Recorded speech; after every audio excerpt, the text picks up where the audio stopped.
الحمد للہ رب العالمین والصلاة والسلام علی سید الانبیاء والمرسلین اما بعد فاعوذ باللہ من الشیطان الرجیم بسم اللہ الرحمن الرحیم۔ کہتے ہیں کہ ایک بادشاہ اپنے مصاحبوں کے ساتھ کسی باغ کے قریب سے گزر رہا تھا کہ اس نے دیکھا کہ باغ میں سے کوئی شخص سنگریزے یعنی چھوٹے چھوٹے پتھر پھینک رہا ہے۔ ایک سنگریزہ خود اس کو آ کر لگا۔ اس نے خدام کو دوڑایا کہ جا کر سنگریزے یعنی پھینکنے والے کو پکڑ کر میرے پاس حاضر کرو۔ چنانچہ خدام نے ایک گنوار کو حاضر کر دیا۔ بادشاہ نے کہا کہ یہ سنگریزے تم نے کہاں سے حاصل کیے؟ اس نے ڈرتے ڈرتے کہا، میں ویرانے میں سیر کر رہا تھا کہ میری ان خوبصورت سنگریزوں پر پڑی، میں نے ان کو جھولی میں بھر لیا۔ اس کے بعد پھرتا پھراتا اس باغ میں آ نکلا اور پھل توڑنے کے لیے یہ سنگریزے استعمال کر لیے۔ بادشاہ نے کہا کہ تم ان سنگریزوں کی قیمت جانتے ہو؟ اس نے عرض کی کہ نہیں۔ بادشاہ بولا، یہ پتھر کے ٹکڑے دراصل انمول ہیرے ہیں جنہیں تم نادانی کے سبب ضائع کر چکے۔ اس پر وہ شخص بہت افسوس کرنے لگا، مگر اب اس کے افسوس کرنے کا کیا فائدہ؟ اس کا افسوس کرنا بیکار تھا کہ وہ انمول ہیرے اس کے ہاتھ سے نکل چکے تھے۔ معزز سامعین، اسی طرح ہماری زندگی کے لمحات بھی انمول ہیرے ہیں۔ اگر ان کو ہم نے بیکار ضائع کر دیا تو حسرت و ندامت کے سوا کچھ بھی ہاتھ نہیں آئے گا۔ اللہ تعالیٰ نے انسان کو ایک مقررہ وقت کے لیے خاص مقصد کے تحت اس دنیا میں بھیجا ہے۔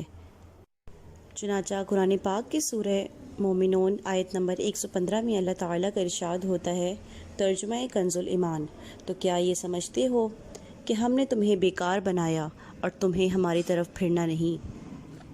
خزائن العرفان میں اس آیت مقدسہ کے تحت لکھا ہے، اور کیا تمہیں آخرت میں جزا کے لیے اٹھنا نہیں، بلکہ تمہیں عبادت کے لیے پیدا کیا کہ تم پر عبادت لازم کریں، اور آخرت میں ہم تم کو ہماری طرف لوٹ کر آؤ تو تمہیں تمہارے اعمال کی جزا دیں۔ اسی طرح موت و حیات کی پیدائش کا سبب بیان کرتے ہوئے پارہ نمبر 29 سورۃ الملک میں ارشاد ہوتا ہے کہ ترجمہ کنز الایمان، وہ جس نے موت اور زندگی پیدا کی کہ تمہاری جانچ ہو تم میں کس کا کام زیادہ اچھا ہے۔ ان دونوں آیتوں کے علاوہ بھی اللہ تعالیٰ نے قرآن پاک میں دیگر مقامات پر تخلیق انسانی یعنی انسان کی پیدائش کا مقصد بیان کیا ہے۔ انسان کو اس دنیا میں بہت مختصر وقت کے لیے رہنا ہے، اور اس وقفے میں اسے قبر و حشر کے طویل ترین معاملات کی تیاری کرنی ہے، لہٰذا انسان کا وقت بے حد قیمتی ہے۔ وقت ایک تیز رفتار گاڑی کی طرح فراٹے بھرتے ہوئے جا رہا ہے، نہ روکے رکتا ہے، نہ پکڑنے سے ہاتھ آتا ہے۔ جو سانس ایک بار لے لیا وہ پلٹ کر نہیں آتا۔ چنانچہ حضرت سیدنا حسن بصری رحمۃ اللہ علیہ فرماتے ہیں کہ جلدی کرو جلدی کرو، تمہاری زندگی کیا ہے؟ یہی سانس تو ہے کہ اگر رک جائیں تو تمہارے ان اعمال کا سلسلہ بھی منقطع ہو جائے جن سے تم اللہ تعالیٰ کا قرب حاصل کرتے ہو۔ اللہ تعالیٰ اس شخص پر رحم فرمائے جس نے اپنا جائزہ لیا اور اپنے گناہوں پر چند آنسو بہائے۔ یہ کہنے کے بعد آپ رحمۃ اللہ علیہ نے پارہ نمبر 16 سورہ مریم کی آیت نمبر 84 تلاوت فرمائی، ترجمہ کنز الایمان، اور ہم ان کی گنتی پوری کرتے ہیں۔ امام غزالی رحمۃ اللہ علیہ فرماتے ہیں کہ یہاں گنتی سے مراد سانسوں کی گنتی ہے۔ اسی طرح ایک اور حدیث مبارکہ میں حضور صلی اللہ علیہ وآلہ وسلم کا ارشاد ہے کہ روزانہ صبح جب سورج طلوع ہوتا ہے تو اس وقت دن یہ اعلان کرتا ہے کہ اگر آج کوئی اچھا کام کرنا ہے تو کر لو، کہ آج کے بعد میں کبھی پلٹ کر نہیں آؤں گا۔ ہمیں اپنے وقت کی قدر پہچاننی ضروری ہے۔ فالتو وقت گزرنا کتنے بڑے نقصان کی بات ہے، وہ اس حدیث مبارکہ سے سمجھیے۔ چنانچہ حضور صلی اللہ علیہ وآلہ وسلم کا فرمان ہے کہ اہل جنت کو کس چیز کا بھی افسوس نہیں ہوگا سوائے اس گھڑی کے کہ جو دنیا میں اللہ تعالیٰ کے ذکر کے بغیر گزر گئی ہو۔ اور آج اگر ہم اپنے نفس کا جائزہ لیں تو بارہا ہم نے کتنی ہی بار کئی وقت اللہ تعالیٰ کے ذکر کے بغیر گزار دیے ہوں گے جن پر ہمیں افسوس اور ندامت بھی نہیں ہوتا۔ وقت کی اہمیت کا اندازہ اس بات سے لگائیے کہ اگر آپ چاہیں تو اس دنیا میں رہتے ہوئے صرف 1 سیکنڈ میں جنت کے اندر ایک درخت اپنے نام کا لگوا سکتے ہیں، اور جنت میں درخت لگوانے کا طریقہ بھی بہت ہی آسان ہے۔ چنانچہ ابن ماجہ شریف کی ایک حدیث کے مطابق 4 کلمات ایسے ہیں کہ جو بھی یہ کہے گا تو وہ اس کے نام کا ایک درخت جنت میں لگا دیا جائے گا۔ وہ کلمات یہ ہیں، آپ بھی میرے ساتھ مل کے پڑھیے۔ سبحان اللہ، الحمدللہ، لا الہ الا اللہ، اللہ اکبر۔ میں کلمات دوبارہ ریپیٹ کر رہی ہوں۔ سبحان اللہ، الحمدللہ، لا الہ الا اللہ، اللہ اکبر۔ یہ چاروں کلمات لکھ لیجئے اور چلتے پھرتے اٹھتے بیٹھتے اپنے نام کا درخت جنت میں لگوائیے۔ جنت میں درخت لگوانا کس قدر آسان ہو گیا ہے کہ اگر کوئی کہنے والا ایک کلمہ بھی کہہ لے تو ایک درخت اس کے نام کا لگ جائے گا جنت میں۔ غور فرمائیے کہ وقت کتنا قیمتی ہے کہ زبان کو معمولی سی حرکت دینے سے جنت میں درخت لگ جاتے ہیں۔ تو اے کاش کہ فالتو باتوں کی جگہ سبحان اللہ، سبحان اللہ، سبحان اللہ کا ورد کر کے ہم جنت میں بے شمار درخت اپنے نام کے لگوا لیں۔ ہم چاہے کھڑے ہوں، چل رہے ہوں، بیٹھے ہوں، لیٹے ہوں یا کوئی کام کاج کر رہے ہوں، تو ہماری کوشش یہی ہونی چاہیے کہ ہم چلتے پھرتے اٹھتے بیٹھتے وضو بے وضو درود شریف کا ورد کرتے رہیں، سبحان اللہ، الحمدللہ، اللہ اکبر، لا الہ الا اللہ کا ورد کرتے رہیں، کہ اس کے بعد ہمارے لیے کوئی ثواب کی کمی نہیں ہوگی۔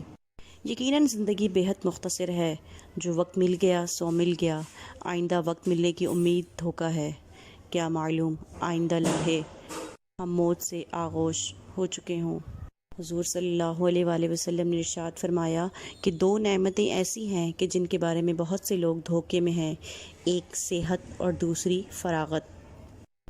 واقعی صحت کی قدر بیمار ہی کر سکتا ہے، اور وقت کی قدر وہ لوگ جانتے ہیں جو بے حد مصروف ہوتے ہیں، ورنہ جو لوگ فرصتی میں ہوتے ہیں، یعنی جن لوگوں کو کسی کام سے فرصت نہیں ملتی، تو ان کو کیا معلوم کہ وقت کی کیا اہمیت ہے۔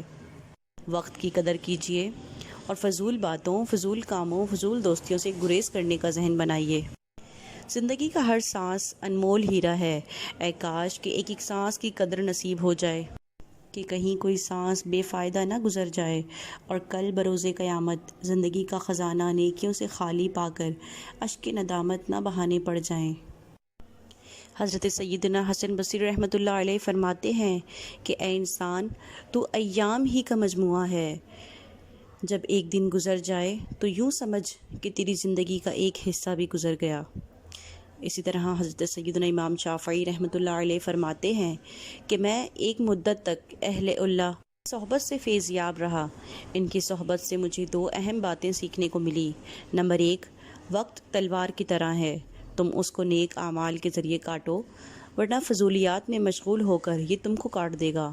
اور نمبر دو، اپنے نفس کی حفاظت کرو، اگر تم نے اس کو اچھے کاموں میں مشغول نہ رکھا تو یہ تم کو کسی برے کام میں مشغول کر دے گا۔ رات کو دینی مشاغل سے فارغ ہو کر جلد سو جائیے کہ رات کا آرام دن کے آرام کے مقابلے میں زیادہ صحت بخش ہے اور عین فطرت کا تقاضا بھی۔ چنانچہ اسی سمرے میں قرآن پاک میں سورۃ القصص میں ارشاد باری تعالیٰ ہے، ترجمہ کنز الایمان، اور اس نے اپنی مہر سے یعنی رحمت سے تمہارے لیے رات اور دن بنائے کہ رات میں آرام کرو اور دن میں اس کا فضل ڈھونڈو، یعنی کسب معاش کرو، اور اس لیے کہ تم حق جانو۔ اسی زمرے میں حضرت مفتی احمد یار خان نعیمی رحمۃ اللہ علیہ فرماتے ہیں کہ اس سے معلوم ہوا کہ کمائی کے لیے دن اور رات اور آرام کے لیے رات مقرر کرنی بہتر ہے۔ رات کو بلا وجہ نہ جاگیں، دن میں بیکار نہ رہیں۔ اگر مجبوری کی وجہ سے دن میں سوئیں اور رات کو کمائیں تو کوئی حرج نہیں، جیسے رات کی نوکریوں والے ملازم وغیرہ۔ جزاک اللہ خیرہ۔ امید ہے کہ یہ ویڈیو آپ کو بہت پسند آئی ہوگی۔ ویڈیو پسند آئی ہے تو لائک کریں، چینل کو سبسکرائب کریں اور بیل آئیکن کو پریس کر دیں تاکہ نیو آنے والی ویڈیو آپ تک پہنچتی رہے، اور کامنٹ سیکشن میں ضرور بتائیے گا کہ آپ کو میری یہ ویڈیو